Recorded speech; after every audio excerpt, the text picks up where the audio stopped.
Hello everyone, this is Reggie Haminal of Perfect Mushrooms. Today I will be discussing to you the entrepreneur's approach to jumpstart small-scale mushroom business. Um, Merong kasabihan daw na sabi nila mga 20 years ago that big company kills the small. But now it is more relevant that fast kills the slow. And this time, maraming mga challenges ang pinagdadaanan ng mga beginner mushroom growers, especially when they starting up as a small-scale mushroom business. Dahil maraming mga bagay na dapat tayong i-consider. And this time, I want you to learn uh, about my experiences and how was I able to establish my business and I position my brand in the way na pwede pala na ang isang maliit na negosyo ay mapalaki mo sa mabilis na pamamaraan. And right now, ang isang nagiging problema kasi ng mga farmers, not all farmers are entrepreneurs. And also, not all entrepreneurs are farmer. So this time, I have good news. We will try to discern and try to understand that we can be an entrepreneur farmer. Alright? And kapag tayo ay beginner mushroom growers, napakadami nating mga challenges na may encounter. And I will just name 3 of those common challenges. Alam ko marami pa kayong ibang mga pinagdadaanan ngayon, and maybe we will be able mapag-connect natin yung mga challenges na yon na kailangan din talaga nating pagdaanan for us to sustain our business, especially in mushroom growing. Number 1, yung mga common problems na or common challenges na na-encounter ng mga nagsisimula pa lang sa pagpapatubo ng mushrooms, it's very laborious. Next is yung attitude natin towards that work. And number 3, is there a market for this? May market nga ba sa mushrooms? Or kung meron mang market, paano mo i-approach yung existing market? Paano mo sila ma-shift for them to buy from you? Alright? And this time, sabihin natin laborious work because kailangan mong gumawa ng spawn. Ang spawn, yan yung mga binhi ng mushrooms. And you have to have a facility, you have to have a laboratory na very aseptic manner. When we say aseptic, very clean environment. Tapos, when you do the sterilization and when you do the composting, nakakaubos ng oras yan. And also the substrate mixing, yung source ng substrate, pag-establish ng growing house. Akala natin yung kapag nag-grow tayo ng mushrooms ay konti lang, low investment, high returns. Pero mapapansin mo na nakakaubos pala siya ng oras natin. And time is very important. Alright? At marami ka pang iba pang iniisip. And as well as attitude. Minsan, sinasabi ng mga tao, nakakain ba yan? Malinis ba yung mushrooms mo? Organic ba yan? Pero naku-confuse ka doon sa mga questions na yon. And how are you going to react in terms of kung paano mo mai-introduce yung awareness about your enterprise and about what you are doing, about your crop. So minsan kasi nagsisimula lang tayo tapos bigla na lang tayong nawawalan ng persistence or hindi na tayo nagpe-persist to do what we want to do kasi kulang yung vision natin doon sa ginagawa natin.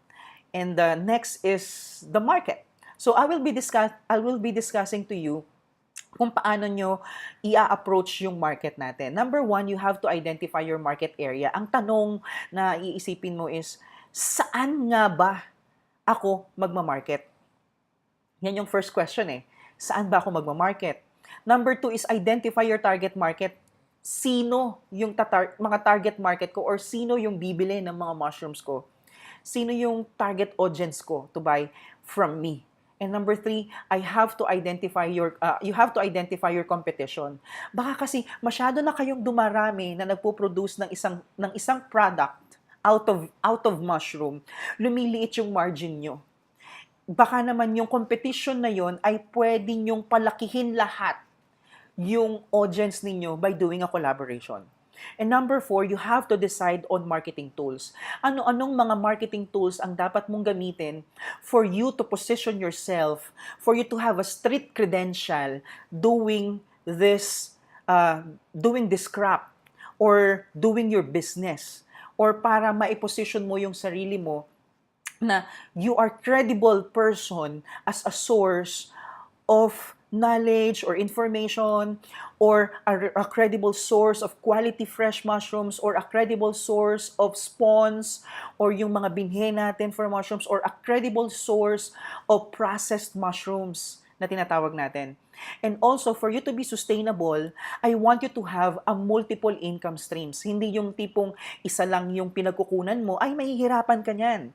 Isa lang ang pinagkukunan mo ng pinagkakakitaan mo, mahihirapan ka dahil hindi lahat o hindi sa lahat ng pagkakataon ay malakas ang benta ng crop mo. So meron tayong tinatawag na nagpa-plateau na yan, pagdating ng panahon nagsasawa rin ng mga tao, so you have to always have new offerings for them. Okay? Now, let's talk about identify your market area. Dapat inaalam mo kung saan mo dapat i-market yan kasi iba-iba ang ating background, iba-iba ang kultura ng bawat Pilipino. So meron tayong tinatawag na mga locations na tinatawag na sinasabi nila na hindi nila kilala masyado yung mushrooms o yung kabute dahil mahilig sila sa meat and they would rather buy a kilo of meat or a kilo of chicken kumpara sa a kilo of mushrooms kung masyadong mahal yung mushrooms natin.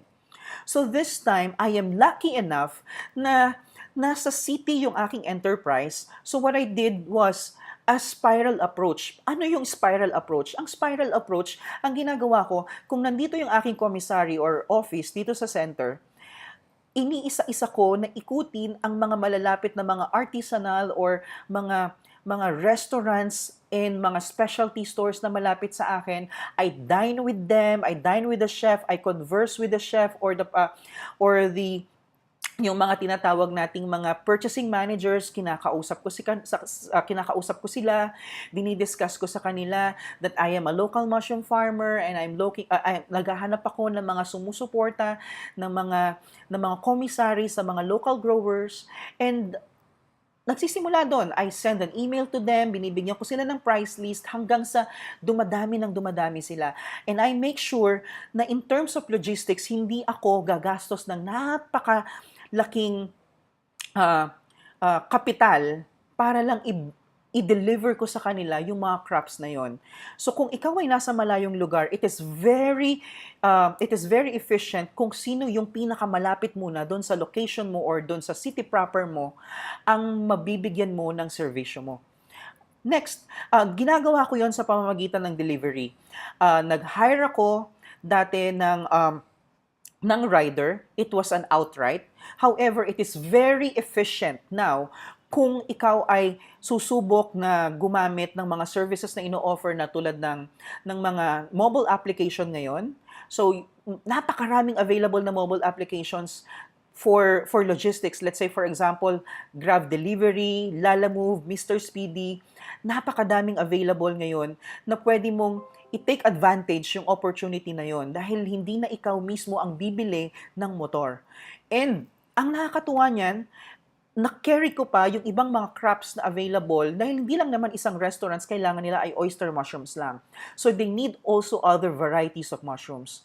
Kaya naging available din sa akin ang shiitake mushrooms, button mushrooms, Swiss brown button mushrooms, king oyster mushrooms, wood ear, pink oyster mushrooms, gray oyster, portobello, shimeji, milky mushrooms, name it.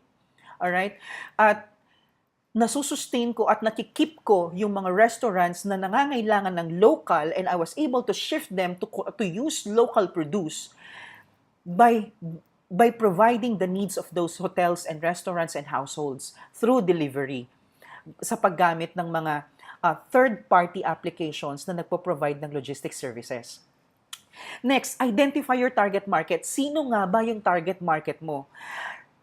Meron tayong mga tinatawag na market na sobrang dami nga nila, pero you are so confused and sobra kang nauubusan ng oras dahil sa pagpapakilala mo sa mushrooms pero hindi nila kilala ang mushrooms. I think it will be very easy for you to sell mushrooms to those people na nakakakilala na sa mushrooms. Yes, let's accept the fact na ang Pilipinas is not a mushroom eating country. Pero pwede mong simulan yun sa pagkakaroon ng awareness by collaborating with the existing restaurants na gumagamit na ng mga mushrooms. So number one priority ni Perfect Mushrooms is households and restaurants. Dahil sila yung direct na tipong matitake advantage mo yung margin. And next is if you're getting bigger and bigger, you can actually sell your crops to the traders or existing vendors or mushroom processors. Why? Kasi ang mushroom processors, they will not bother to grow anymore dahil nagko-compound na yung sales nila eh. So, natututukan na nila at nag-i-invest na sila doon sa mga facilities na yon. So, ikaw na ngayon yung magiging partner farm nila or yung pwede nating sabihin na contract grower nila para sa mga processed mushrooms nila or processed crops. And next, number 3, dapat nating inaalam yung consumer buying ability ng ating customer. Yes, let's accept the fact that this crop is a bit expensive, all right? And malaki ang maitutulong kung marunong kang mag-discern ng buyer because nagmumura lang naman nagmamahal lang ang bagay or nagmamahal lang naman ang paninda kung medyo wala na tayong pambili. Okay? So, nagmumura ang bagay kung marami kang pambili. So, that idea gave me a groundbreaking attitude na, dapat pala inuuna ko yung mga taong may kakayanang bumili para hindi nauubos yung oras ko. Especially, the shelf life of mushrooms ay hindi naman sing tagal ng mga frozen goods. Next, number 4, for you to determine your target market, you have to check, you can take advantage of the social media by looking for the categories ng mga social groups. Maraming mga available na social groups ngayon na mga tinatawag nating mga advocates like mga vegan or mga vegetarian na nagiging alternative na nila yung mushrooms to meat. Alright? So, you will never be the same if you were able to determine that yung mga tao ngayon na concerned sa health nila, na gustong umiwas sa mga chronic diseases is actually a great market. Number 1, they have the ability to buy. They have the capacity to buy what they want to eat. Alright? And number 5, lastly, least priority ko ang mga mushroom growers. Kasi ang mga mushroom growers, mga services lang ang mga maibibigay natin sa kanila. Tulad ng value adding for their existing crops, services, consultancy, pero hindi yung long term. Bakit ko nasabing hindi long term? Dahil darating ang araw, magiging experts din sila, magiging independent din sila. So, not all the time you will be providing trainings and services for them. You have to think long term. So, kailangan mo na dapat kung ang crop mo talaga ay magbibigay ng cash crop sa'yo in a daily basis, not in a monthly basis, lagi mong iisipin na ang mga mag-move ng produce mo na everyday ang harvest are those people or those stakeholders are those businesses na makakatulong para mapabilis or ma-fast track yung consumption mo ng mga crops mo. And also, tulad ng sinabi ko kanina, is you have to identify your competition. Sa papaanong paraan? Do not compete with your competitor kasi chismis is the best marketing and the best detractor as well. Paano ko nasabi yon? Let's say, for example, lumiliit na ang margin nyo dahil pareho kayo ng business model. So you have to make sure na meron kang role dito sa industriya na to. Mahalaga yon. Napakahalaga nun. Let's say for example, merong isang spawn producer. Yung spawn producer na yon, nakaka-focus siya, nagagawa niyang makapag-focus at makapag-produce ng maraming spawn para sa mga farms na nagpo-produce ng fresh mushrooms. Alright? Malaking naitutulong nun dahil hindi ka na maghihintay ng mga tinatawag na 15 days or another 1 month dahil ready-made na yung mga sources for you to produce a lot. Siyempre, kapag meron ka nang napoproduce na marami, yung mga not so pleasing or imperfect shapes of mushrooms or yung mga dried na mushrooms or na pre-processed na mga crops mo, ay pupunta naman sa processing facilities. You can actually take advantage of a tolling facility. Itong tolling facility na to ay gagawa ng mga iba't ibang klaseng produced mushrooms, and it will go naman next do sa isang specialty mushrooms or isang integrated farm or isang farm tourism na meron silang specialty store na kung saan madi-display nila na parang pangpasalubong or mga novelty items na mushroom-inspired products doon sa lugar na yon. So, napapabilis mo. And actually, your competitor could be your potential partner in the future. Dahil kapag may dumating na napakalaking demand, una sa lahat, ang advantage nito, hindi ka na magbabayad ng manpower, hindi ka na magpapasweldo because you were able to leverage yourself and you were able to outsource other people na sila mismo may sariling commitment. Dahil yung commitment na yon, nagda-drive yon dahil negosyo nila yung kanilang iniingatan as well. Alright? Paano yon? Nagiging efficient ka sa pamamagitan ng leverage. Ang leverage is you are asking help. Okay? Tung help na to is pwede kang ma-leverage through outsourcing or through collaboration or through X-deal. Nagiging efficient ka dyan. Nagiging mabilis ka. And by outsourcing, let's say for example, hindi ka naman isang brewing company pero you have a great idea to produce, you have a desire to produce a mushroom beer or a mushroom soft drink. But you don't need to purchase na naman ng mga facilities or equipments to become a microbrewing company. Diyan pumapasok yung asset-light business model. 'Di ba? Hindi mo na kailangan gumastos pa ng capital investments for those products or for those equipments for you to produce such product. Pwede kang mag-outsource ng mga tolling facility for them to create a product for your specialty stores or for your business para halimbawa, merong bumisita sa farm mo, hindi lang sila manghihingi ng mga existing fruiting bags mo. Oy, natuwa ako, ang ganda, pwede bang pumitas? Pero mapapansin mo, oy, yung bumisita sa akin, meron palang pambili at may kakayanan pa pala siyang bumili ng ibang mga products doon sa lugar, doon sa farm mo. They can actually buy a grow kit or a do-it-yourself kit that they can grow mushrooms in their kitchen. They can actually buy sauces or existing products out of mushrooms na pwede nilang iuwi at ipasalubong sa kanila. And they will tell something good about your farm because it's very holistic. Pero hindi ibig sabihin nun, ikaw lahat ang gumawa nun. Okay? And number 4, for you to also be efficient is you have to be registered. Kailangan legit ka. Make sure that you pay your taxes. Bakit ko sinasabi to? Bakit kasama to? Dahil ito yung magbibigay ng opportunities sa'yo someday because restaurants, they need receipts. At nagkakaroon ka ng mga opportunities and invitations that requires papers. So, mas madali mong matitake advantage yung having a collaboration with other people dahil yung ibang mga enterprises are also registered. So, lagi niyong tatandaan yan, magkakakonect-connecta yung mga yan for you to be very fast. Tulad ng sinabi ko kanina, fast kills the slow. Next, you have to decide on your marketing tools.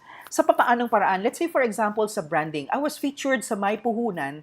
It is because my story is isa akong anak ng OFW at nagsumikap ako na mula sa pagiging call center agent, nagsumikap ako na mag-start up or mag-jumpstart ng sarili kong enterprise mula sa sweldo ko at sa tulong ng kapatid ko. And that caught the attention of other OFWs dahil posible pala na mag-set up sila ng asawa nila nang habang sila ay nasa malayo, mag-i-invest sila, ang asawa nila ay mag-set up ng isang farm, and then pagdating ng araw, they will come back home and they will do the enterprise together as one family. Alright? So I was able to position my story to capture my audience because it's relatable, it is timely for them, and it's understandable for them. Yung may kurot sa puso nila. So, that's how you deal with your audience. And as well as to also take advantage of those media. As you can see here, this was featured together with Mr. Marco Lobregat of Ministry of Mushrooms. We were featured with Agricultural Monthly or yung Agriculture Magazine and also as well with Manila Bulletin Broadsheet. I had a collaboration before with Ministry of Mushrooms which we called Mushrooms Go Pink. You take advantage of websites because this is where you can get leads. This where you can get clients and customers. Let's say, for example, ginawa namin noon ng Mushrooms Go Pink. Yung Mushrooms Go Pink is a charitable event na kung saan we invited restaurants and 75 restaurants responded to become a hero restaurants. And these hero restaurants, wala silang ibang gagawin kundi they will create a special dish out of mushrooms and 10% of the proceeds will go to a foundation na kung saan this foundation will in relation to early detection ng breast cancer. Okay? So that was I Can Serve Foundation Incorporated. So anong catch doon? So since it's a whole month event and kasama sa email is yung price list ni Perfect Mushrooms, we were able to offer fresh produce for them. And since it's a whole month event, nasanay ngayon yung commissary nila o yung mga purchasing manager nila na, oh, dito pala ako makakakuha ng mga fresh mushrooms. And up to this day, some of these restaurants are still my clients. All right? And next, you also take advantage of social media because that will give you credentials and it will bring or it will put your brand into such street credentials because it will give a social testimony or yung mga tinatawag nating mga social proof that this company and this business is legit and existing. As you can see to these slides, it's almost 28,000 and now, 2019, Perfect Mushrooms has 28,000 followers. And we are also getting invitations from international audience as well that they want to copy and to duplicate same platform to their country because it's working. And as well as you can see, yung May Puhunan na Patalastas, it has 54,000 views. And as well, we were also featured sa Green Living. Okay? And next, it is also important to collaborate with mga chefs. As you can see, itong poster na to, ayan, so yung homage, it was held last 2016 of May. I had a collaboration with Chef Margarita Flores. She was hailed Asia's Best Female Chef of 2016.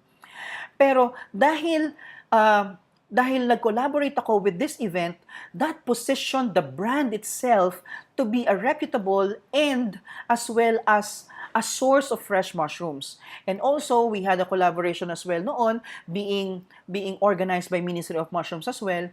I was being introduced nung nagsisimula pa lamang ang Perfect Mushrooms to other existing enterprises like Mr. Delicious or Craft Point Brew, etc. And now, I was able to do it now with other mushroom growers naman. So, nape-pay forward natin yung ginawa natin. Sometimes, it is not really what you know. It's whom you know. It is kung sino yung mag-endorse sa'yo. Alright? So, next, for you to be sustainable or for you to keep your enterprises, is at least you have to create multiple income streams. Dahil hindi lahat ng buwan ay maganda ang benta ng fresh produce. Let's say, for example, anong gagawin mo? Kapag summer, konti ang produce mo.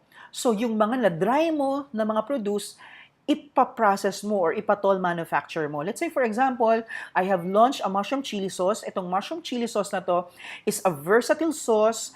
It's made of extra virgin olive oil. Pwedeng sausawan ng ng siomai or ng mushroom siomai, or you can also use this as a sauce for pasta. And I have collaborated with a processing facility or a brewing company that yung mga harvest namin na reishi mushrooms or yung Ganoderma, we were able to make it the very first mushroom soft drink in the Philippines. And as well, the first mushroom beer in the Philippines, which is the reishi mushroom ale, and yung tinatawag naming GCAL, it is a sparkling fruity reishi mushroom tea. Alright? And also, you have to position and you have to target your market by positioning a product na value-added product pero nagka-capture siya ng awareness. So this is another marketing material na kung saan hindi mo kailangang namimigay ka ng flyers, but people will get to see your contacts through your products. Makikita mo, nandito yung website natin, yung www.perfectmushrooms.ph. Nandito yung contact number for them to become, for them to learn about mushroom growing. And nandito yung ating Facebook account, which is Perfect Mushrooms. So, I have created a mushroom grow kit, this is a do-it-yourself, which means growing mushrooms in your kitchen made easy. So, paano ngayon to?